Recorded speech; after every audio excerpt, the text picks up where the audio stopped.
السلام عليكم. ده يا جماعة لحظة اعتداء جمهور الزمالك على الحكام مباراة الزمالك وأسوان النهارده في أسوان. بعد المباراة طبعًا أنا مش قادر أشغّل لك الصوت بتاع الجمهور، لإن فعلًا ألفاظ ما ينفعش نسمعها، زي ما أنت شايف كده بيحدفوهم بالإزاز والأمن اتلم حواليهم وبيحاول يخرّجهم برّه الملعب.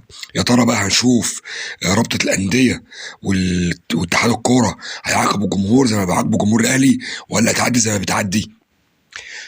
بالله عليك، بالله عليك يا شيخ، ده منظر؟ بالله عليكم ده هو منظر؟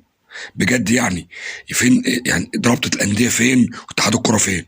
يا ترى بقى هنلاقي رد فعل من اتحاد الكورة ومن رابطة الأندية والّا هتعملوا زي ماتش بتاع برج العرب مع المصري لمّا قلتوا ده انفعال جمهور وحماس جمهور لمّا كسروا الكراسي بتاعة برج العرب؟